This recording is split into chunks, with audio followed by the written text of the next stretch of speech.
For sales, press 1. For support, press 2. Thanks for calling. This is Jim. How can I help you? Hey, Jim. Trying to reach Amanda, please. Sure. Who can I say is calling?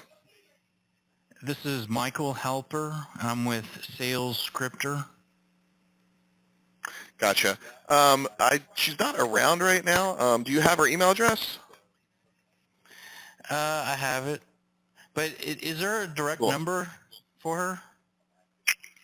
I don't believe she has. Hang on for 1 second. I can probably find it for you. Mm-hmm. Yeah, it's 512. Mm-hmm. 68. Thanks a lot. Have a good one. You got it. You Bye. too. All right, so a pretty short call there, nothing revolutionary, but although there are a few things to reflect on and take away. The first thing is that, so first of all, I had a main company number and it went into an auto attendant offering 1 for sales and 2 for support. Now, I ended up pushing 1 for sales, and that's what ended me up on the phone with this gentleman.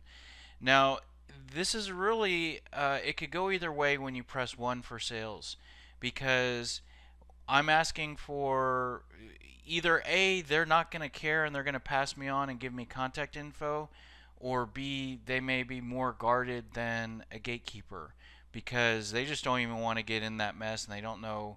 You're asking for contact information and they're looking to sell something. So like I said, it could go either way. It's not something I do as a first tactic. It's almost sometimes a last resort, just trying to get dumped into the sales department or customer service and see if you end up on the phone with someone friendly that has access to a company directory, which most of the people that answer the phone do. It's just whether or not they're willing to kind of help you. So, and regarding that, there are things you can do to either make them more willing to help you or at least not trigger unwillingness. And I think that's the key takeaway here that I want to talk about, which is I really used a little bit of the words I said and a little bit of tonality to really not trigger this guy's guardedness. And let me point out a few things. One is one is that I when I said who I was when I introduced myself, I there you could introduce yourself and not mention your company name, and that begins to make you seem a little shady. You know, I could just say my name and then have him ask me, well, who are you with? If they have to ask who are you with, then it seems like you're hiding something and you're trying to be elusive. That will make them more guarded. Well, I did the exact opposite, and which is what I do. When someone says, may I say who's calling, I say my name and I say my company like I have nothing to be afraid of. And so that's exactly what I did here. I'm Michael Halper and I'm with Sales Scripter. And it either can do a couple things. It can either show that you're not afraid to say who you're with, that you're not hiding that you're a pesky salesperson, or it can also, when you say that with confidence, it can almost give an image like you're already engaged with the company.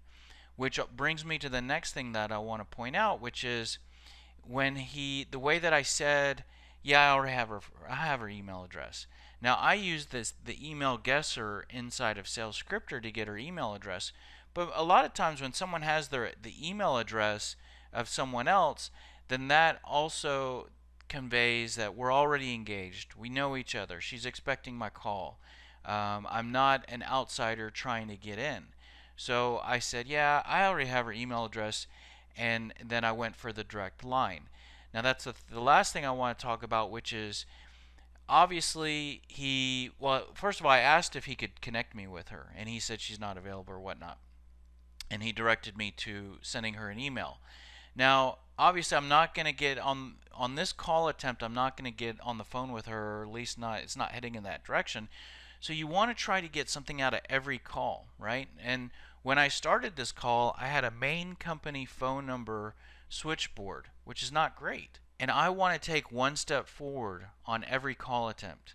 Maybe it's getting a piece of information. Maybe it's leaving a message. Maybe it's finding a new contact. Well, in this case, a great step forward is to be able to upgrade from a main company switchboard to a direct line. Now, we still have a lot of work to do. We might never get a hold of her. She may never answer the phone, but we drastically improve our position by doing that upgrade to a direct line. So I was just real quick to say, yeah, I got her email address, so that conveys I know who she is. She knows who I am. We're already communicating. Hey, can I get her? What does she have a direct line? And basically, he gave it to me. Maybe he's a nice guy, and maybe he would give that number to anybody, but I probably think that there were a lot of real subtle things here that led into him not feeling so worried about giving out that information. And just to summarize what those were, I was confident when I said who I was with, said it in a way that we're already engaged. I shared I had her email address, and I was just real direct to get her direct line, and he gave it to me.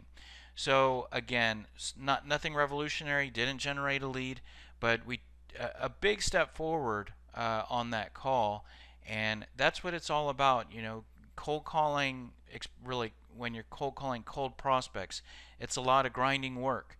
You may go an hour with only having one or two hits of talking to prospects.